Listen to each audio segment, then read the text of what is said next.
Welcome back to Premium Barbers. I'm Miguel. Today we're gonna be talking with Angel here, and he's gonna fill us in about how his life is right after the haircut. So stay tuned, guys. You stating your name and what type of work do you do? My name is Angel. I am a warehouse manager for a cold storage facility. All right, and how long have you been doing that? For the last 4 years, actually. Damn. Time flies. So do you enjoy where you work? I do, especially during the summer, Oh, who wouldn't want to work at a cooler at summertime? right? Well, right now, I think our max was at 89 degrees, so you weren't suffering on that 89-degree weather at all, huh? No. Damn. Well, I'm glad that the union have us turn on the AC right here. So, how many people are you in charge of, Angel? 13. 13. 13. Damn, I could barely manage myself. How do you do it, huh? Just patience, past experience. So, it's something that you always been involved in management? Since I was about 21, yeah, I've been in management since then. Damn, so it's not just 4 years that you've been doing it then. No, my biggest amount of people to manage was about 77. 77? Yeah, Damn, how'd you deal with that? in shifts. First group of people, second group of people. Yeah, so how does one become like a good manager, you know? Is there any tips for, people trying to get into the management position? Definitely. Biggest tip I can give somebody that's going into management is ask for feedback, Okay. because most of the time managers don't get told the truth about things, and so for us to grow and get better, we need to know what we're doing wrong so we can improve on those things. Okay. Because I read this book called The 1 Minute Manager. And one of the things that I got out of that book was that when people get hired, uh, they don't normally are told what to do and what not to do. They just kind of like, just walk them around a little bit, and they have no idea what they're supposed to be doing on a daily basis. And I can only speak from my personal experiences, but other jobs that I had, it was like that. Like I just went in, they kind of like just showed me a few things, and after that, they just expected me to know everything else. Do you think that it's true in any way? It is, even from my past experience, they get you on board and then off you go to the fire, really. And yeah, they don't necessarily set expectations, and you basically, monkey see, monkey do. You see what the people around you are doing, so you just copy that. Yeah. So by saying that, like, is there any approach that you personally take, to make sure that your employees or the people that are, you're in charge of, um, know what they're doing? Is it like a manual or something you refer to? Not anything written from the company, but I make my own manual. You know, my approach is always get rid of excuses. So if they have an excuse how they can't do something, I give them the tools, the training, so that they don't give me an excuse saying I couldn't do it. Ah, And so once I train them fully or have a program for that, I can hold them accountable for everything that they're supposed to be doing and set the expectation right and clear. yeah, like in this the women and manager, they also set goals and stuff, and say monthly goals or yearly goals, weekly goals. Do you have any of that set up for your people? Where like you go talk to them like, I don't know, once a week or once a month, see how they doing, checking up on them. It's definitely daily for me because the job is so variable. We do a daily, goal and expectation based on the workload. So yeah, we talk every morning on what the day's goals are. Okay, so you got Yeah. daily goals. So what happens when they don't meet their goals that day? You talk to them like, hey man, we got to do harder next time, or I definitely look for the root cause. Yes. But again, everything changes as the day goes by because our job is so variable with how it works, especially in transportation. It's not by the book. Trucks show up late, which causes setbacks and that whole thing. So we just play by ear on that.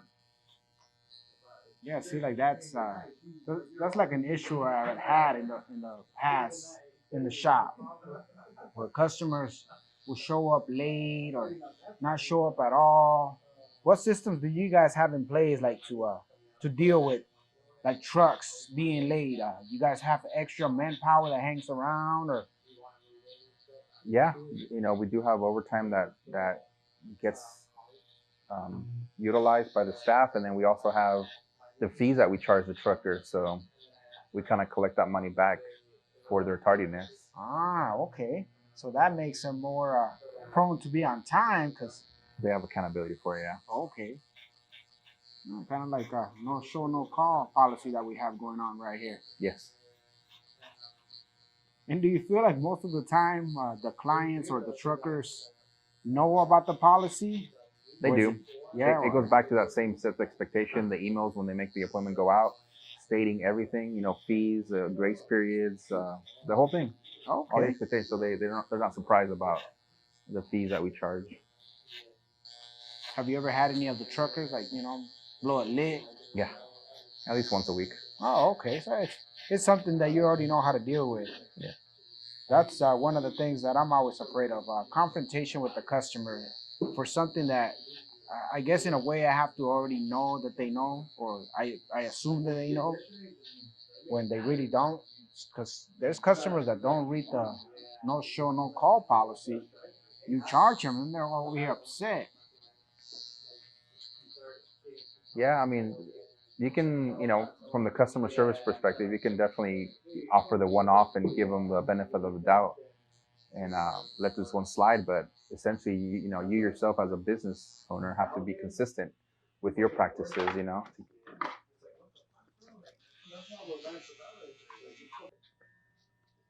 So, what has been the hardest thing about being a manager, man, for you? Um, I think the work life balance. Once you get into management, a lot of the work tends to travel with you back home, um, where you don't mentally discharge from it. You always have it kind of in the head. What's next? What's at work? What's the Uh, next step? you don't know how to disconnect from work. It's hard because it's so embedded in your daily life that you can't just forget it.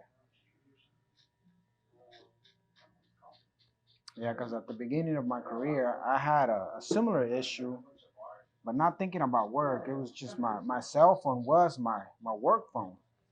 So I had people calling me, my days off, and I mean, I think it was on me that I would answer the phone and book the appointment or whatever, have a conversation with them. When in reality, I should have been having my lunch or my breakfast or my dinner with my family, but instead I'm over there answering phone calls that I felt like I shouldn't have.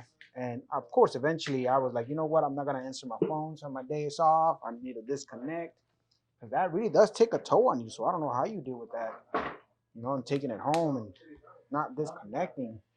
Yeah, it's a challenge. It's definitely have to work on the balance and be able to occupy yourself with family oriented stuff, home projects, whatever it may be. But that's going to be the distractor from you forgetting about work. But in your situation, I think being a business owner, you have to do that hustle up front. Take all the extra calls even during family time, so you can build that empire, the foundation that's put you where you're at now.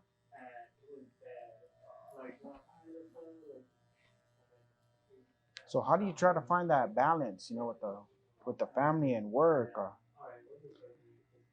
Plan vacations, plan family time, make it a purposeful thing. Don't just expect it to happen. Say this day we're going to go out to dinner as a family, or this weekend we're going to go out to you know the lake.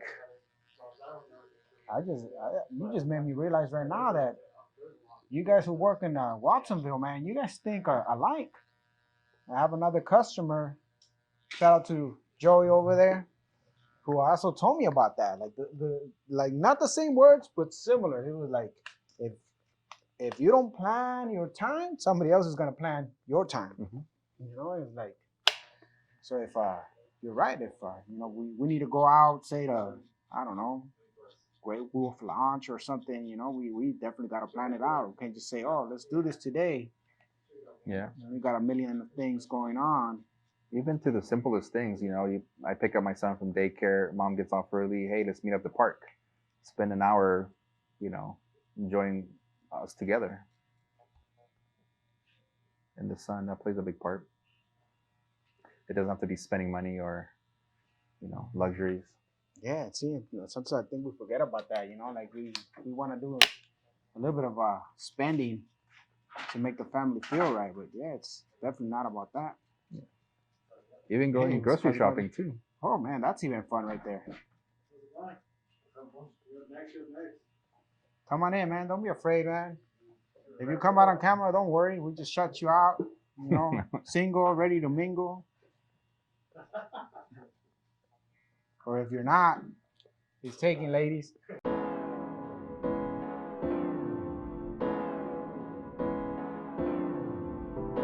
Thanks again for watching, guys. Don't forget to subscribe, like the video, comment below, and we'll see you guys on the next one.